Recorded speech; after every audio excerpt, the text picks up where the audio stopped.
Hello friends, welcome to SSC coaching centre. दोस्तों, आज के वीडियो में आरपीएफ और यूपी पुलिस से रिलेटेड क्वेश्चन है। जो क्वेश्चन एग्जाम में आ सकते हैं, बिल्कुल वही क्वेश्चन लेकर के आया हूं, तो पूरा वीडियो देखिएगा।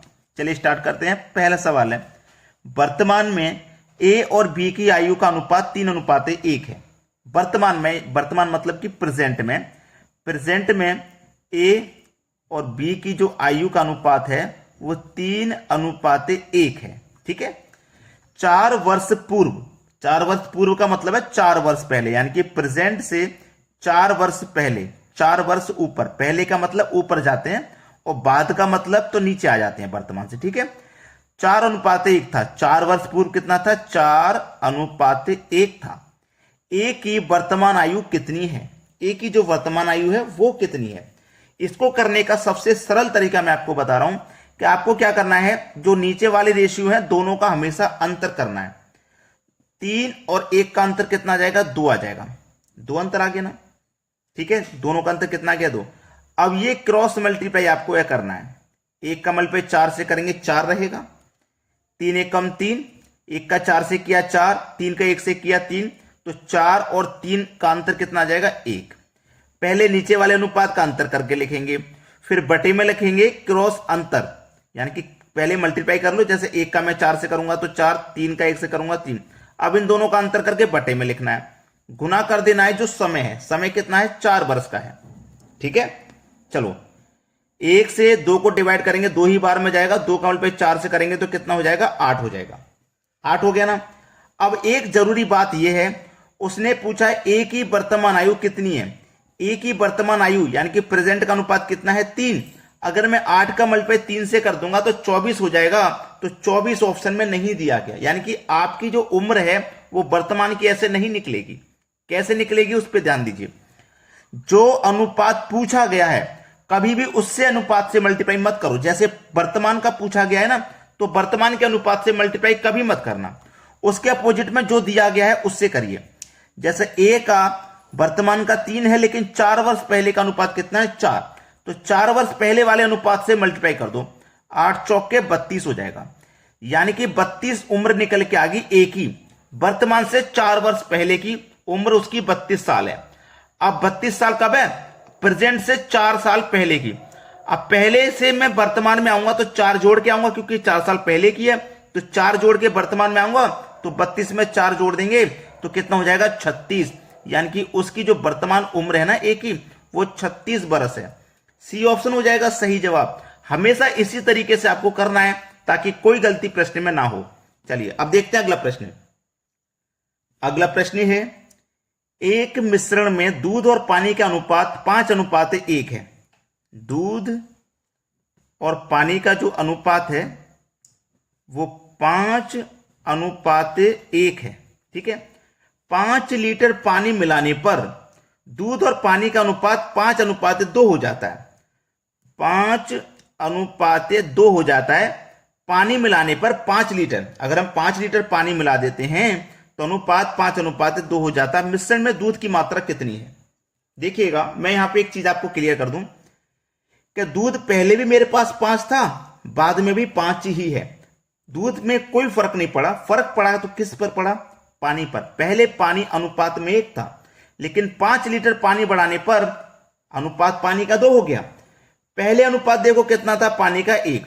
बाद में कितना हो गया? 2। ये कब हुआ? जब अनुपात में 1 की वृद्धि हुई। 1 की वृद्धि कब हुई? अनुपात में देखो कितनी की वृद्धि हो रही है? 1 अनुपात की। और पानी में कितनी की वृद्धि हो रही है? 5 लीटर पानी की।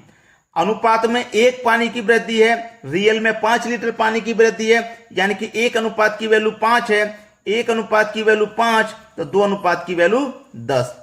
ठीक है। पहले 5 लीटर पानी था, हमने उसमें 5 लीटर और बढ़ा दिया तो 10 लीटर पानी हो गया। अब 1 अनुपात की वैल्यू 5 है तो 5 अनुपात की वैल्यू 25 होगी। बाद में भी 5 अनुपात की वैल्यू 25। दूध पहले भी 5 था, बाद में भी 5 है। ठीक है। ऐसे ही दूध पहले भी 25 लीटर था, बाद में भी दूध 25 लीटर ही रहेगा, क्योंकि उसमें कोई ना घटाया गया है दूध, ना ही बढ़ाया गया है। तो दूध की मात्रा कितनी है भाई? 25 लीटर है। पहला ऑप्शन है इस सवाल का बिल्कुल सही जवाब। अब देखते हैं अगला सवाल। अगला प्रश्न है, 3 संख्याओं का औसत 154 है। देखो, संख्या औसत संख्या, औसत योग, ठीक है। संख्या कितनी है 3, औसत है 154, ठीक है। अब संख्या का मल्टीप्लाई अगर आप औसत में करोगे ना तो आपको योग मालूम हो जाएगा। एक बात याद रखना, संख्या का मल्टीप्लाई औसत में करने पे योग के बराबर होता है। तो संख्या का मल्टीप्लाई औसत में कर दो, 3 चौके 12, 12 एक आ जाएगा 2, कैरी का 1, 3 पंजे 15, कैरी का 1 16, फिर से कैरी का 1, 3 एकम 3, कैरी का 1 4, योग हो गया 462 आपका, ठीक है। 462 आपका योग हो गया। बोला है उसने पहली संख्या दूसरी संख्या से दोगुनी है। चलो, पहली संख्या, दूसरी संख्या, ये तीसरी संख्या, 3 संख्या टोटल। उसने बोला है कि पहली संख्या दूसरी संख्या से दोगुनी है और दूसरी संख्या तीसरी से दोगुनी है। जो दूसरी संख्या है ना वो तीसरी संख्या से दोगुनी है। अगर तीसरी संख्या 1 है तो दूसरी दोगुनी है तो 2 हो जाएगी, सही है ना। और पहली संख्या दूसरी संख्या से दोगुनी है, जो पहली संख्या है वो दूसरी से दोगुनी है तो दूसरी 2 है, इसकी दोगुनी 4 हो जाएगी। क्लियर है यहां तक बात। अब उसने बोला है दूसरी संख्या तीसरी से दोगुनी है तो पहली संख्या क्या है। चलिए, हमारे पास तीनों संख्याओं का जो योग है वो है 462। जब योग हमारे पास है तो हम अनुपात का भी योग कर लेंगे, 4 और 2 6 और 1 7। तो इस योग में अनुपात के योग से डिवाइड कर दो। चलो कटा दो, 7 6 42, 4 बचेगा 52, ठीक है। 4 बचेगा, 1 मिनट, 52 हो जाएगा, 7 6 फिर से 42, 42 हो जाएगा ना। हाँ, तो फिर से 6 बार में कट गया, यानी कि 66 बार में पूरा कट गया। बोला है पहली संख्या, तो पहली संख्या का अनुपात 4 है तो 66 का मल्टीप्लाई 4 से कर दो। चलो, 4 6 24 का 4, कैरी का 2, 4 6 24 में 2 जोड़ दो 26, यानी कि पहली संख्या जो है वो 264 है। पहला ऑप्शन सही जवाब। अगर दूसरी संख्या पूछे तो 66 का मल्टीप्लाई 2 में कर दो, तीसरी पूछे 66 का मल्टीप्लाई तीसरी संख्या के अनुपात में कर दो, आंसर आ जाएगा। अब देखते हैं अगला सवाल। अगला सवाल है किसी वस्तु के मूल्य में R% की वृद्धि की गई, बाद में बढ़े हुए मूल्य में R% की कमी की गई। यदि वस्तु का अंतिम मूल्य 1 रुपया हो तो आरंभ का मूल्य क्या था। बहुत अच्छा सवाल। चलिए, किसी वस्तु के मूल्य में, मूल्य हमको नहीं पता है, जब नहीं पता है तो हम उसे 100 मान लेंगे। उसमें R% की वृद्धि हो गई, R% की, यानी कि वृद्धि का मतलब है प्लस कर देंगे, परसेंट का मतलब होता है बटे में 100, ठीक है, बराबर। फिर क्या हुआ है, R की कमी की गई, यानी कि मूल्य हमने 100 माना था, उसमें R की कमी करी गई, परसेंट का मतलब बटे में 100, ठीक है, इसकी कमी की गई है। अब देखो क्या होगा, ये क्या है बराबर में ना, तो इसे जब मैं बराबर के इधर लेके जाऊंगा तो ये पलट जाएगा, पलट जाएगा तो ये 100 ऊपर चला जाएगा, बटे में क्या आ जाएगा 100 प्लस R, ये आ जाएगा, ठीक है, ये आ गया। अब अंतिम मूल्य 1 रुपया था, अंतिम मूल्य 1 रुपया था।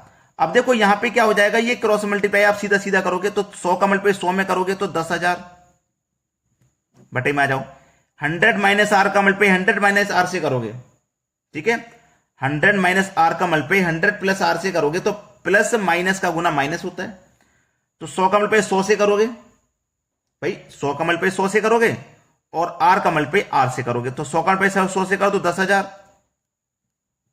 ठीक है, माइनस R का मल्टीप्लाई R से कर दो तो R²। अब देख लो ये किस ऑप्शन में आपका, ये डी ऑप्शन में है, मतलब डी ऑप्शन हो जाएगा प्रश्न का बिल्कुल सही जवाब। चलिए अब देखते हैं अगला प्रश्न। अगला प्रश्न है किसी विद्यालय में लड़के तथा लड़कियां 3:2 के अनुपात में हैं। यदि लड़कों में 20%, लड़कियों में 25% विद्यार्थियों को छात्रवृत्ति मिलती है, उन विद्यार्थियों की संख्या बताओ जिनको छात्रवृत्ति नहीं मिली। ठीक है, पहले लड़के हैं बाद में लड़कियां, पहले लड़के हैं तो पहले लड़के लिखो बॉय, बाद में लड़कियां हैं तो बाद में लड़कियां लिखो। ऐसा कभी मत करना कि पहले लड़का दिया गया था लेकिन आपने पहले गर्ल लिख दिया, तो गलत हो जाएगा, आंसर गलत आएगा पूरा। 3:2 इनका अनुपात है। लड़कों में 20% की वृद्धि है, लड़के यानी कि बॉय और गर्ल, ठीक है। लड़कों में कितनी वृद्धि है 20% की, लड़कियों में कितनी वृद्धि है 25% की, ठीक है, इतना क्लियर हुआ। अब सबसे जरूरी बात है, जो सबसे जरूरी चीज है उसको सीखिए। देखिए यहां पे किसी विद्यालय में लड़के तथा लड़कियां 3:2 के अनुपात में थी, ये बात आपकी समझ में आ गई, 3:2 के अनुपात में है। यदि लड़कों में 20%, लड़कियों में 25% विद्यार्थी छात्रवृत्ति मिलती है, उन विद्यार्थियों की संख्या बताओ जिनको छात्रवृत्ति नहीं मिलती। अब देखिए, जो भी छात्र होंगे वो अपने आप में 100% होंगे। ये बात आप अच्छे से जानते हो ना कि स्कूल में, क्लास में जो भी छात्र हैं वो अपने आप में 100% है। ये बात आपकी क्लियर है, ठीक है, 100% है। अब इसको हम क्या करेंगे, अगर मैं इसको गो थ्रू ऑप्शन करने जाऊं, अगर मैं इसको ऑप्शन के थ्रू करने जाऊं तब भी हो जाएगा। जैसे मैं पहला ऑप्शन ले लेता हूं, मैं मान लेता हूं कि छात्रवृत्ति नहीं मिली वो कितनी है, 78 है। जिनको छात्रवृत्ति नहीं मिली वो 78 है। तो मैं क्या करूंगा, 78% को यहां से माइनस कर दूंगा, कितना बचेगा, 22। ठीक है, 22 बचा। तो देखो इसका मतलब क्या हुआ, 20% लड़कियों और 25% विद्यार्थियों को छात्रवृत्ति मिली। भाई देखो, लड़कों में 20% छात्रवृत्ति मिली है, लड़कियों में 25% छात्रवृत्ति मिली है। अब मैंने ऑप्शन लिया था कि 78% को छात्रवृत्ति नहीं मिली, 100 में से 78 को नहीं मिली, तो इसका मतलब कितनों को मिली, 22 को मिली है। लड़कों में 20 को मिली, लड़कियों में 25 को मिली, दोनों एवरेज ऑल 22 मिली। अब एलिगेशन मेथड लगा दीजिए, क्रॉस अंतर। ठीक है, क्रॉस अंतर जब आप करोगे तो 3:2 आ गया, 3:2 आ गया कि नहीं आ गया, 3:2 आ गया। और कितना दिया गया था हमको, 3:2 ही तो दिया गया था। ये 3:2 कब आता है, जब 78% को छात्रवृत्ति नहीं मिलती है। तो हमें पता चल गया, पहला ही ऑप्शन है सही जवाब। क्लियर है ना सभी को। तो अगर आपने लाइक नहीं किया वीडियो को तो भाई इतना काम जरूर कर दीजिए कि लाइक तो वीडियो को कर दो, अंगूठा का बटन दबा दो। ठीक है, वीडियो में इतना ही। वीडियो देखने के लिए बहुत बहुत धन्यवाद।